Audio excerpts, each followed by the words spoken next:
Good morning.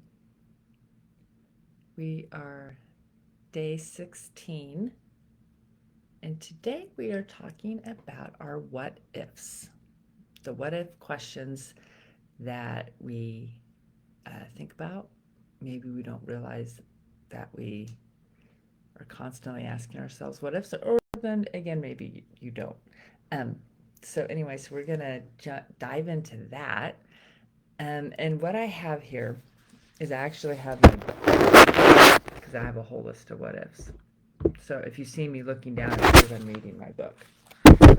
Um, and it's funny because I'm reading through some of these questions, and I wrote this in 2020. And so, COVID and the pandemic. So some of these questions, I'm like, huh. Like, here's one. What if I go to HEB and they're out of toilet paper? Mm-hmm. What if I inadvertently give COVID to my parents? Yeah. So lots of, I think our what ifs, it was just a reminder that our what ifs are very dependent upon our stage of life, our season, the things we're going through. So let's dive into this. And what we're going to do, the journal entry today, because there's two types of what if questions. There's the what if that makes you trail down into a negative, like a worry kind of area, or there's the what ifs that are positive and need to take you into action. And so as you during this exercise today, you're going to just write out a bunch of your what if questions, and then you got to go back and look at them and determine, where does this what if question take me? Because like these questions, the couple that I had on here, are like worry, and there's nothing you can do about it. So like, what if the grocery store, you get there and they're out of toilet paper, you need toilet paper? Well, you can go somewhere else. You can see if you can order it online, or find um, some Kleenex, or that you could use for toilet paper for the time being until you find toilet paper. If is there a box of Kleenex there? I mean, are you desperate?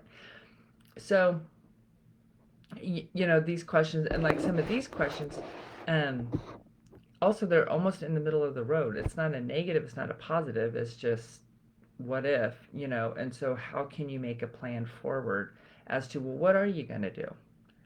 Because sometimes we have these what ifs, and then we get in a situation and then we're just like, oh, I can't believe it, and we go into this like complain mode. I drove all the way down here, they don't have any, that person took the last thing, and now I'm stuck. I don't have this, I don't have that. We have to start getting in, don't be in reactive mode.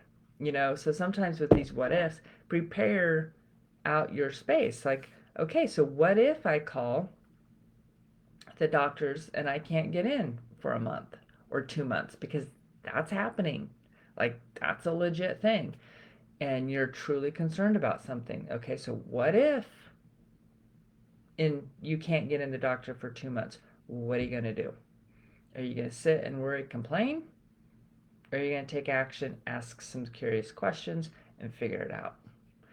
And stuff. So that's kind of where, with your thinking, if you can get your thinking on the track of being solution oriented, being positive, and figuring things out and taking action, or are you just going to sit and get stuck? And the Bible verse today is 2 Timothy 1:7. For the Spirit God gave us does not make us timid, but gives us power, love, and self discipline. So we have the spirit of power, love, and self discipline. So we have the ability to react the right way.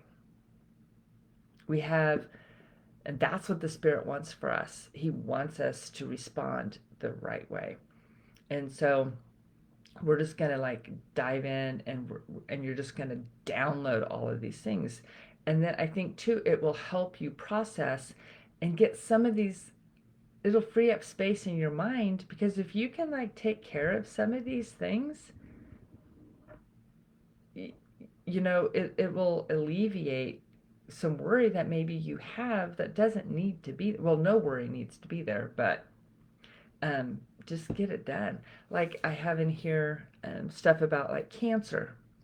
You know, what if you find something like years ago. My oldest sister Kelly passed away from breast cancer, and then it was about a year or so after that happened. I found a lump, and it was hard. It was like, oh my gosh, like you know my brain just spiraled into all the what ifs. What if this? What if? What if? What if? What if? And it was hard. And it was a Friday night, and so the doctor's office, your regular doctor, they're not open until Monday, and so I had to sit for the weekend, and it was hard. It was hard. Um, that because we found it in the evening, and it was just like, oh my gosh, what if I have cancer? What if I have to go through the same thing she did? What if I only have 5 to 6 years to live? And that was difficult. And so I went through the what ifs that night, cried a lot, and in the morning, I called the doctor, and my doctor was, not there, but I talked to the nurse, and he was actually out of town. And they had appointments set up for me for Monday. I mean, I told her, and because, when you have a relationship with your doctor, and I had a good relationship with this doctor, he immediately had um, my mammogram and ultrasound for Monday morning. He had an oncology appointment set up for me if needed. And I mean, he just had it all laid out. And without me having to go in and see him first for him to verify, that lump was really there. He's like, nope, we're just gonna go get you in. Let's do the things. And so I did. I went in to my mammogram that Monday morning, and then of course they did the ultrasound to look at everything, and everything was fine. It turned out to just be cysts. And I mean, he even gave me the option. He's like, you can go. I got an appointment for a surgeon. You want to have them removed? We can have them removed. I mean, he just was like, he did everything he could to give me every option and to put my mind at ease. And that's kind of doctor you want. And so, I didn't do the surgery or anything because they were small. But it's amazing how something like that moment took me down the what ifs. And my doctor was so proactive in his thinking that he answered all of my what ifs almost for me. And so that was incredibly helpful. And then, of course, knowing that everything was okay. I mean, I've had the cyst drained twice now. But other than that, everything's good.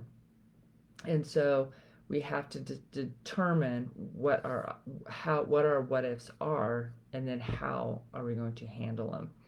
And a lot of them on here has to do like with your kids. Like, what if my kid fails his test? What if my kid gets in an accident? What if my kid gets pregnant or gets their girlfriend pregnant? What if, all of these things, is that helping you, or are you worrying about things you got zero control over? I mean, zero.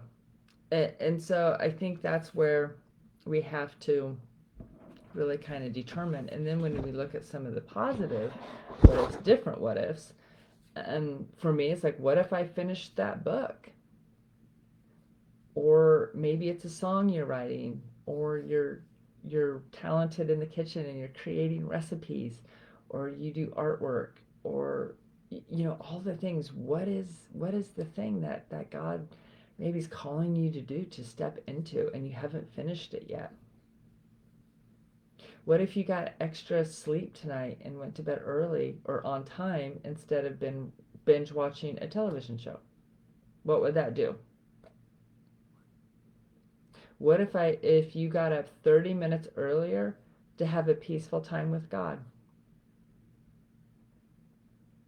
To read the Bible, to journal, to drink a cup of coffee alone, or exercise, or have breakfast ready for the family, pray, get your head in the right space for the day. I mean, what if you did that? What if I paused and listened to my kid, to like what they were telling me about their day? What if I set aside time to have a family night, to make sure everyone gathered together?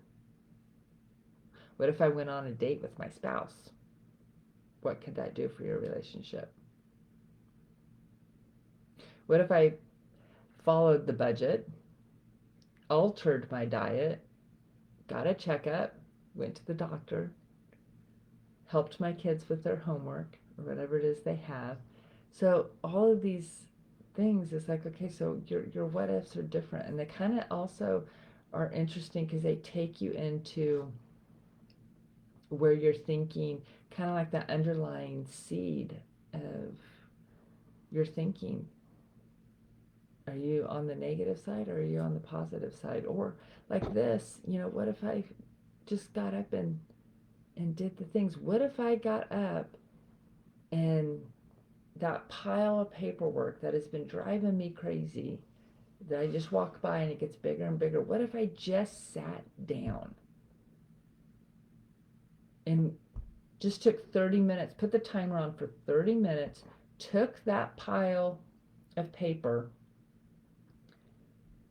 and went through, filed what I could, trashed what I could, took care of the things that I could, just in that 30 minutes, instead of scrolling on social media or watching a television show, or I read another chapter in that book that's just so good I can't put it down. Whatever it is, whatever that takes us in, takes you, me, into our spaces of just not getting it done. And so what if you set aside some time to tackle those things that are driving you nuts? And we're coming up on the holidays. We're coming up with Thanksgiving and Christmas, and we tend to make poor choices in our budget and our diet, because Thanksgiving's all about the food, which is great. I love it. I enjoy it. So I do it too. But what if you consciously made better effort into how much of it you do eat? Because, I mean, come on, pie, yum. Gotta love some good pie. But what if you took half pieces instead of full pieces of all of them? Because then you can still eat all of them. I'm all for trying all the pie. So yeah, so there's ways that you can still enjoy, but do it in a better moderation, so that way you don't feel so yuck after. And same with or like spending money around the holidays, which again, it's hard because there's so many things and things are getting more expensive, and so you want to do the stuff, you want to buy the things, you want to bless your family. So just be more cautious, discover what your what ifs, and remember that the Bible verse, for the spirit God gave us does not make us timid. Don't be timid, but it gives us power, love, and self-discipline. You have self-discipline. You have it. You just gotta activate it. Okay? It's there. God gave it to each and every one of us. So, yay. So let's write out our what. Figure out what things you just need to do to get it done. Take action, get it off your list, get it out of your head. Just sometimes we think about it for so long and it causes us the stress and worry that we don't need. Okay, we don't want to live in that space. So write them down and then take action. What do you need to take action on? Remember, negative, positive, or just like maybe take action, like you just got to do something. And then get rid of the worry ones. Get rid of the ones you have no control over. You can do nothing about it. And so maybe just say a prayer and give it over to God. Especially, I think, with our adult children, a lot of those things, we worry, are they going to, for those that are in college or looking to go to college, are they going to get that scholarship? How are we going to pay for this? What are we going to, you start those what ifs, those questions, and then that's what brings you into worry, which is what we're going to talk about tomorrow. So these are just the what if questions and where they take you and what we can do with them. And then tomorrow we'll take it a step further into the worry. So write out your what ifs and let's take action. Let's take positive action today.